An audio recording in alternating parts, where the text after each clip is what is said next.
कहानी एक छोटे सी गांव की है जहां सभी लोग बहुत ही खुशी से रहते थे कि तभी एक दिन गांव में हल्ला मचा कि गांव में बिना सिर का एक लाश मिली है। पूरे गांव वाले उस लाश को देखने के लिए गए। उसे देखने के बाद पता चला कि गांव के ही किसी व्यक्ति का वो लाश था। पूरे गांव में इस बात से दहशत फैल गई और अब तो हर दिन किसी न किसी का बिना सिर वाला लाश मिलने लगा। गांव के लोग बहुत ही डर गए और अब पूरे गांव दहशत में रहने लगा। फिर सभी ने सोच विचार की और आपस में बातें की और कहे, अब तो हमें सरपंच साहब के पास ही चलना पड़ेगा, क्योंकि आए दिन किसी न किसी की लाश मिल रही है। पता नहीं ये कौन कर रहा है। इसका कोई ना कोई सलूशन तो निकालना ही पड़ेगा, वरना पता चलेगा कि गांव ऐसे ही समाप्त हो गया। फिर सभी गांव वाले सरपंच साहब के पास जाते हैं और जाकर उनको सारी बातें बताते हैं। अरे सरपंच साहब, अब इस गांव में रहना तो मुश्किल हो गया है। पता नहीं गांव को किसकी नज़र में लग गई है। आए दिन किसी न किसी का बिना सिर का लाश मिलता है। पता नहीं कौन इन सब की हत्या कर रहा है। सरपंच साहब ये बात सुन के थोड़ा सा आश्चर्यचकित हो जाते हैं और फिर कहते हैं, ऐसा है, ठीक है, आज रात सभी एक जगह इकट्ठा होंगे और देखते हैं कि ये सब कौन कर रहा है।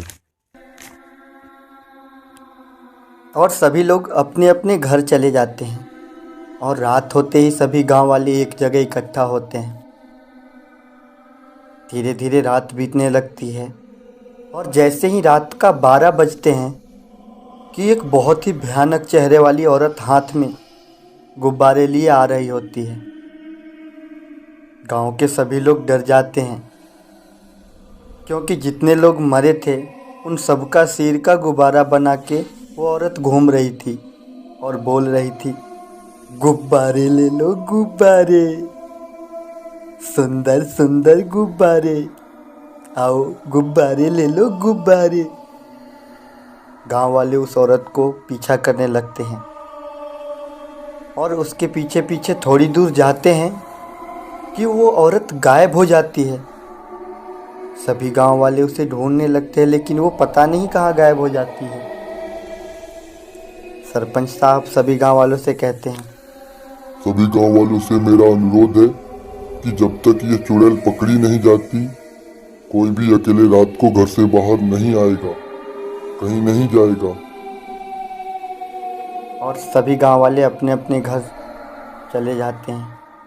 अगले दिन सभी गांव वाले सरपंच साहब के साथ तांत्रिक बाबा के पास जाते हैं और तांत्रिक बाबा से सारी बातें बताते हैं और कहते हैं, अरे तांत्रिक बाबा, अब आप ही एक हमारा सहारा हो, बचा लो हमारे गांव को बर्बाद होने से।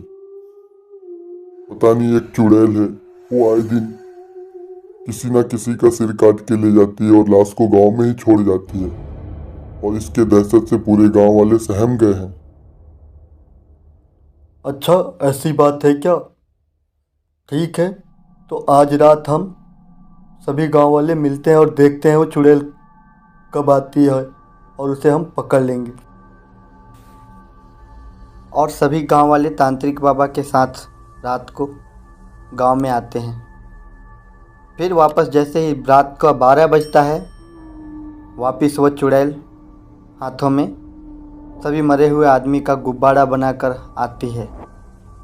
तभी तांत्रिक बाबा उसे देखकर रोकते हैं, अरे ओ चुड़ैल, रुक जा, तो इन सभी लोगों को क्यों मार रही है? पूरे गांव वाले को इतना परेशान क्यों कर रही है? क्या बिगाड़ा है तेरा ये गांव वालों ने? तभी वो चुड़ैल बोलती है, ऐ तांत्रिक, तो मेरे रास्ते से हट जा, वरना मैं अभी तेरे को भी काट के और गुब्बारा बना दूंगी। तू मेरे रास्ते से हट जा तांत्रिक, तू मेरे रास्ते से हट जा। चुड़ैल बाबा की बात नहीं मानती है। तभी तांत्रिक बाबा उसके ऊपर अपना जादू चलाते हैं और उसे बंधक बना लेते हैं और उसको भस्म कर देते हैं। और इस तरह गांव के लोग उस गुब्बारे वाली चुड़ैल से आज़ाद हो जाते हैं और अब गांव वाले खुशी खुशी वापस रहने लगते हैं। बाय बाय दोस्तों। अगर कहानी अच्छी लगी हो तो मेरे चैनल को सब्सक्राइब करें, बेल आइकन को दबाएं। बाय बाय, फिर मिलते हैं अगले वीडियो में। बहुत साल पहले किशनगढ़ नाम का एक गांव था। किशनगढ़ में एक कुआं था जो श्रापित कुआं था, जहां से रात को बहुत ही भयानक आवाज़ें आती थी। सभी इस आवाज़ से रात को सो नहीं पाते थे क्योंकि ये आवाज़ इतनी भयानक थी। इस गांव में सभी शाम होते होते अपने घरों में चले जाते, अपने घरों में छुप जाते और भूल से भी कोई अगर रात को देर से घर से बाहर चला जाता तो उस कुआं से ऐसा लगता कि कोई उस व्यक्ति का नाम रख के बुला रहा है। और उस आवाज़ को सुनकर अगर वो आदमी पीछे मुड़कर देखा या फिर उस आवाज़ को सुनकर कोई उसका जवाब दिया तो समझो कि उस आदमी का वो रात आखिरी रात होती है। ऐसे ही कुछ दिन बीता कि इस गांव में रहने के लिए एक परिवार आया जिसमें आदर्श और आदर्श की पत्नी अंजलि और उसका एक छोटा बेटा था। आदर्श का जॉब किशनगढ़ से थोड़ी ही दूर पे था। आदर्श रोज सुबह 9 बजे अपने ऑफिस के लिए जाता और रात को अपने घर वापस आता था, परंतु उसको ये नहीं पता था कि गांव में एक श्रापित कुआं है जो रात को बहुत ही भयानक आवाज़ देती है। और पता भी भला उसे कैसे हो, क्योंकि उसे अभी आए हुए कुछ ही दिन हुआ था और उसको टाइम नहीं मिलता था कि वो किसी गांव वाले से बात करे या फिर किसी गांव वाले से मिले जो उसको इस कुएं के बारे में बताए।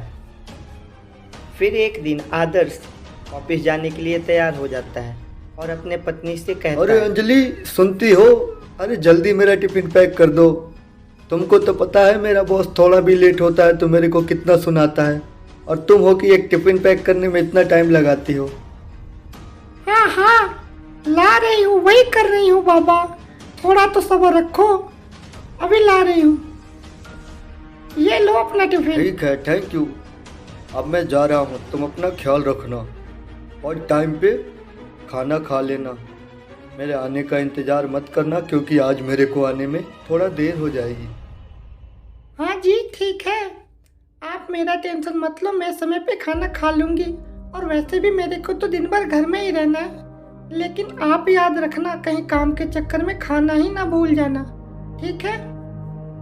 और फिर आदर्श रोज की तरह अपने ऑफिस के लिए चला जाता है और वो आज उसको आने में थोड़ी लेट हो जाती है। लगभग रात को 11 बजे वो वापस आ रहा होता है कि तभी उस कुएं से वापस वो आवाज़ें चालू हो जाती हैं और आदर्श का नाम रख के ऐसा लगता है कि कोई उसे बुला रहा है। आदर्श बहुत ही डर जाता है। अरे आदर्श, आओ इधर आओ, कहाँ जा रहे हो? अरे इधर तो आओ, कैसे हो तुम? अरे मेरे से भी तो मिलो। अरे नए मेहमान आए हो गांव में, मेरे से भी तो मिलो आकर। आदर्श बहुत डर जाता है और डरे डरे जल्दी जल्दी वो घर आने लगता है।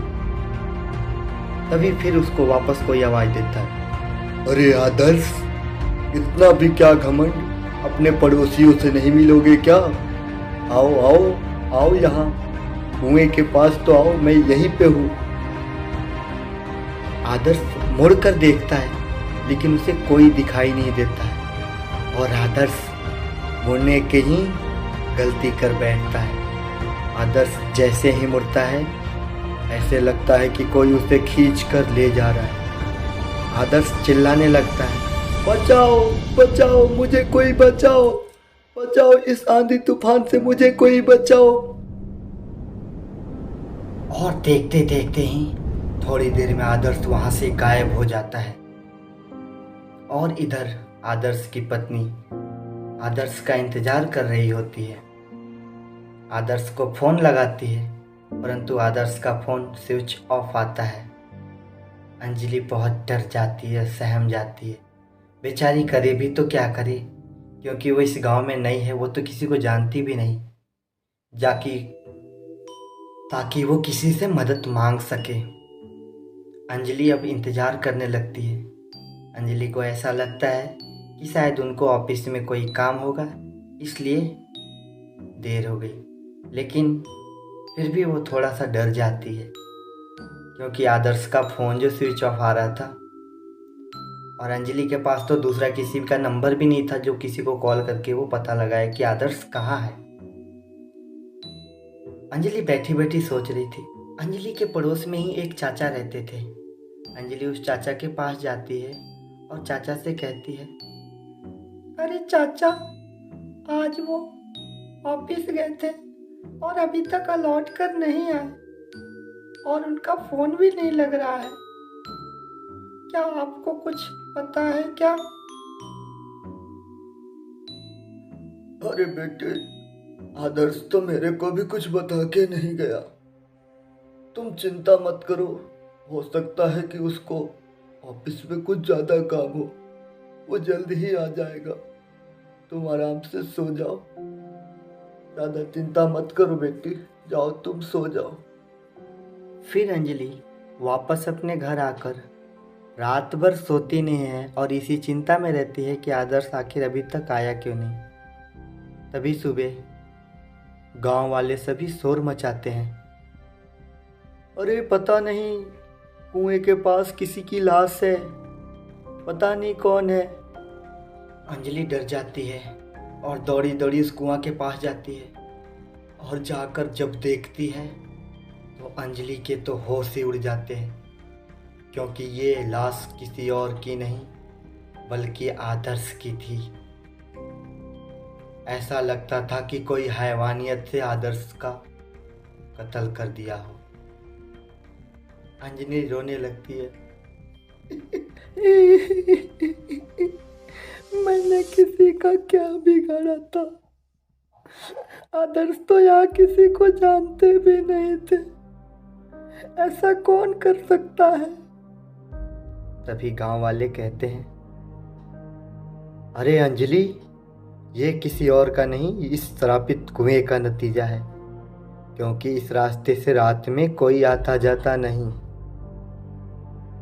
शायद रात को आदर्श इधर से आया होगा और इस कुआं ने उसको खा गया, क्योंकि इस कुआं की तरफ से जो भी रात में आता है वापस लौट के कभी नहीं आता। और अंजलि रोने लगती है और अंजलि अपने बेटे को लेकर वापस अपने मायके चली जाती है। और इस तरह ये इस गांव की कहानी आसपास के पूरे गांव में फैल गई। अब इस गांव में कोई आने से भी रात को डरता था। धन्यवाद दोस्तों। अगर ये कहानी अच्छी लगी हो तो मेरे चैनल को सब्सक्राइब करें और लाइक करें। इस कहानी से हमें ये सीख मिलती है कि किसी भी नए जगह पे जाने से पहले उस जगह के बारे में अच्छे ढंग से जान लें, ताकि ऐसी घटना दोबारा आपके साथ कभी ना हो। धन्यवाद। अगर वीडियो अच्छी लगी हो तो चैनल को सब्सक्राइब करें, बेल आइकन को दबाएं। फिर मिलते हैं अगले वीडियो में। ये कहानी तिलकपुर की है। तिलकपुर गांव में बहुत साल पहले चरण सिंह नाम के एक राजा थे। राजा बहुत ही ईमानदार और नेक इंसान थे। उनके राज्य में उनकी प्रजा बहुत ही खुशहाल थी। राजा की 2 पत्नियां थी। एक का नाम था सुगंधा और दूसरी का नाम था सुनैना।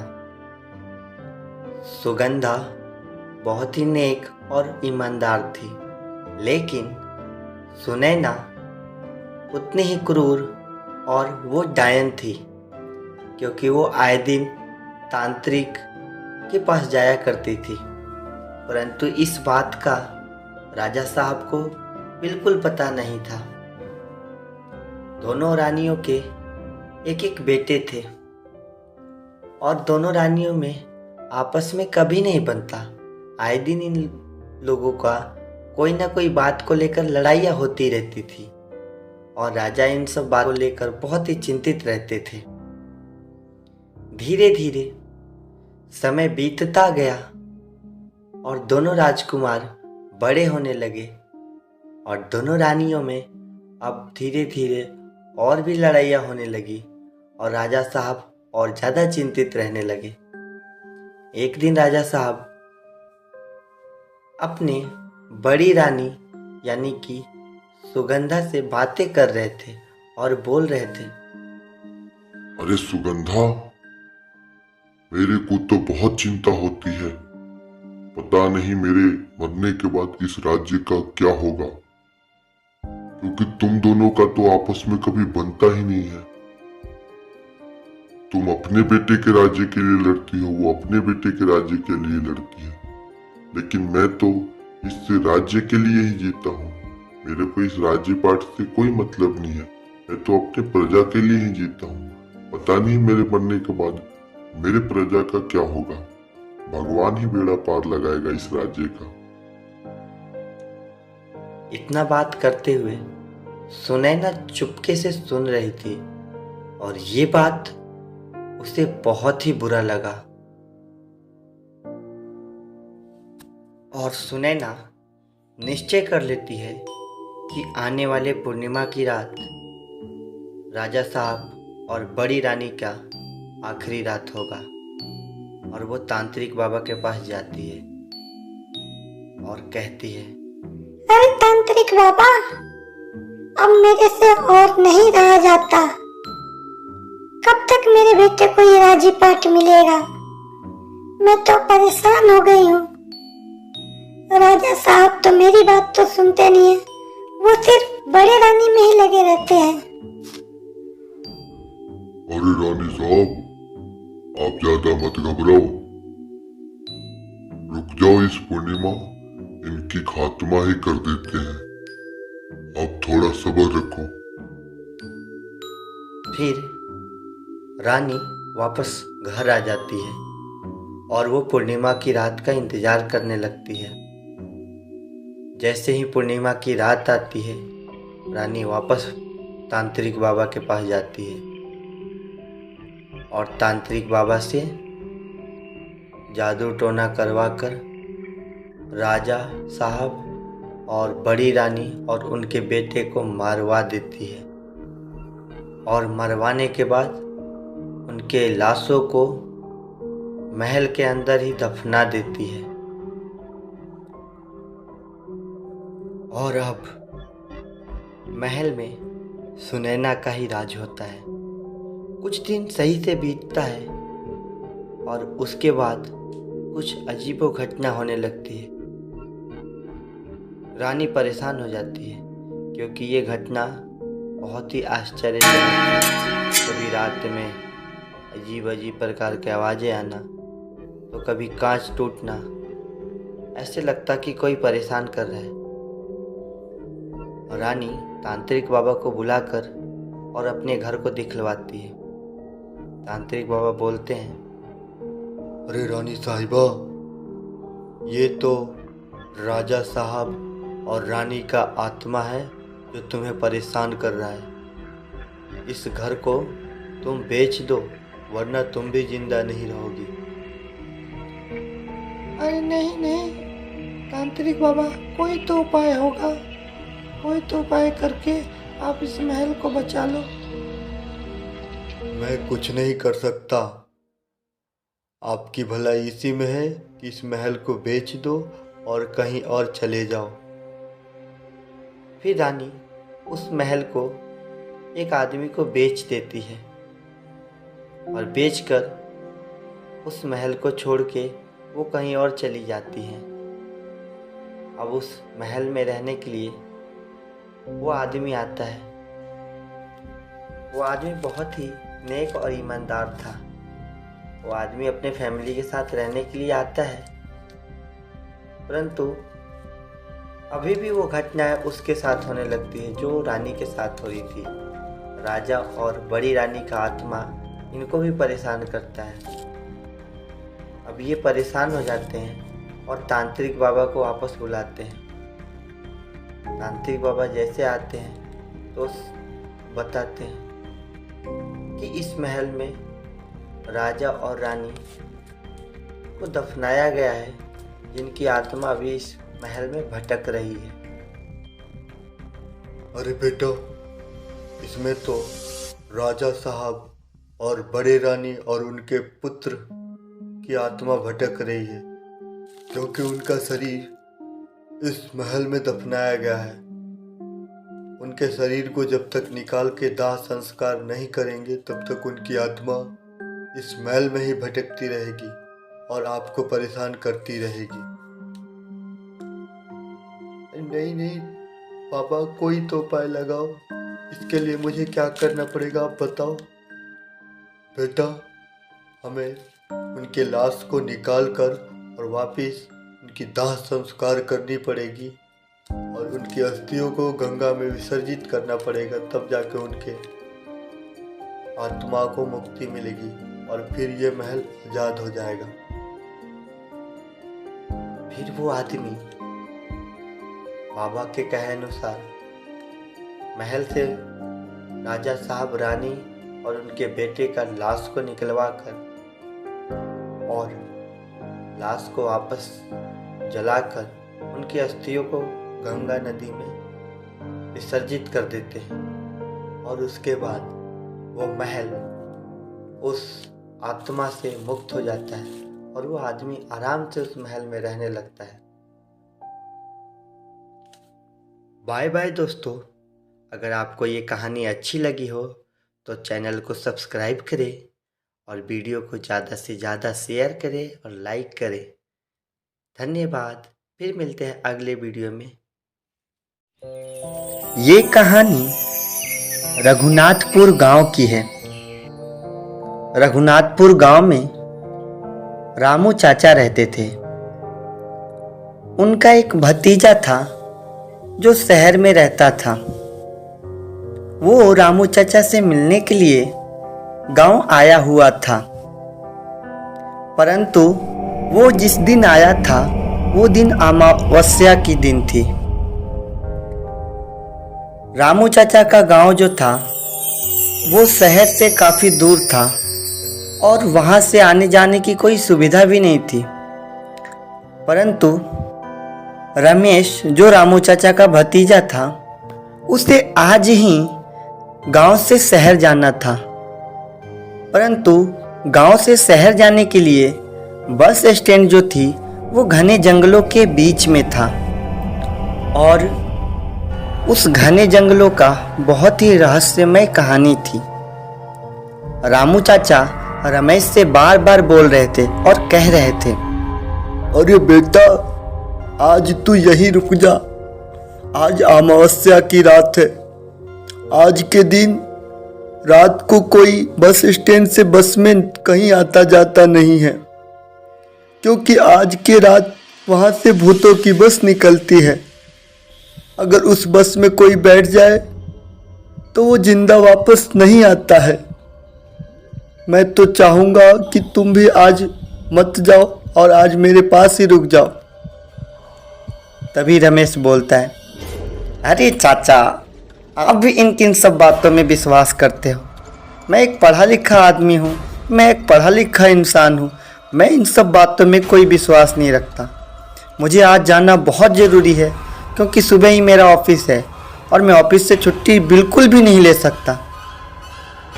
फिर रामू चाचा कहते हैं, ठीक है बेटा, जैसी तुम्हारी इच्छा, परंतु मेरा एक बात ध्यान रखना कि अगर तुम्हें उस भूत वाले बस में बैठ गए भूल से, तो एक बात का बिल्कुल ध्यान रखना कि उसमें किसी से तुम कोई भी बात मत करना। अगर तुम उसमें किसी से बात किए तो तुम वापस जिंदा कभी लौट कर नहीं आओगे। परंतु रमेश रामू चाचा का बात ना सुनते हुए वो शहर जाने के लिए उस भूतिया बस स्टैंड के पास चल पड़ा और जैसे ही भूतिया बस स्टैंड के पास जाता है तो उसे दूर दूर तक कोई भी बस दिखाई नहीं देती है। फिर वो जाकर टिकट मास्टर से पूछता है, अरे भाई साहब, क्या इंदौर जाने के लिए कोई बस नहीं है? मुझे इंदौर जाना है। तभी वो टिकट मास्टर बोलता है, अरे भाई जी, थोड़ी ही देर में इंदौर के लिए एक बस है जो आने वाली है। फिर रमेश वहाँ से बस स्टैंड पे जाके खड़ा हो जाता है। तभी उसे थोड़ी दूर पर एक बस दिखाई देती है। रमेश उस बस के पास जाता है। रमेश उस बस के पास जाता है तो वो बस इंदौर के लिए ही बस थी, लेकिन उस बस में कोई नहीं था। रमेश उस बस के अंदर जाके बैठ जाता है।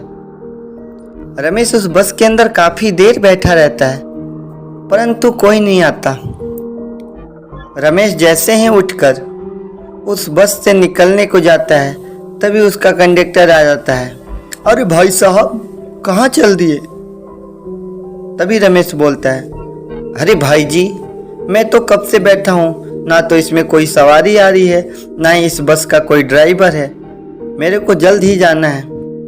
तभी कंडक्टर बोलता है, अरे भाई साहब, थोड़ी सब्र तो रखो, अभी थोड़ी देर में सवारी आ जाएंगी। थोड़ी देर बाद बस पूरी भर जाती है और सभी सवारी आकर बैठ जाते हैं। बस चलना शुरू कर देता है, परंतु उस बस में कोई भी किसी से बात नहीं करता, सब मुर्दों की तरह बैठे हुए रहते हैं। रमेश एक दो जने से बोलता है, अरे भाई जी, क्या आप भी इंदौर जाओगे? परंतु कोई जवाब नहीं देता। रमेश फिर एक आदमी से, आगे बैठे वाले आदमी से पूछता है, अरे चाचा, क्या आप भी इंदौर जाओगे क्या? परंतु कोई कुछ जवाब नहीं देता है। तभी रमेश को रामू चाचा का कहा हुआ बात याद आता है। फिर रमेश थोड़ा डर जाता है और रमेश चुपचाप बैठा रहता है। थोड़ी दूर बस चलती है कि जाके थोड़ी जंगलों में रुक जाती है। जैसे ही बस जंगलों में रुकता है कि तभी बसों के अंदर भूत चढ़ आते हैं और सभी आदमी को वो चेक करते हैं। तभी रमेश को रामू चाचा का बात याद आता है। वो भी मुर्दों की माफिक बैठा रहता है। भूत सबको चेक करके नीचे उतर जाते हैं। तभी रमेश बस के दरवाजे से कूदने को जाता है, परंतु कंडक्टर उसको पकड़ लेता है और सभी बस में बैठे यात्री भूत बन जाते हैं और सभी उससे अजीबोगरीब आवाज़ से डराने लगते हैं। तभी रास्ते में एक हनुमान जी का मंदिर दिखता है और वो हनुमान जी का नाम लेते हुए उस बस से छलांग लगाकर कूद जाता है और इस तरह रमेश अपना जान बचाता है। तो दोस्तों, हमें अपने बड़े बुजुर्गों की बात मानना चाहिए और कभी अपनी जिद नहीं करनी चाहिए। धन्यवाद। फिर मिलते हैं हम एक नए वीडियो में अगले कहानी के साथ।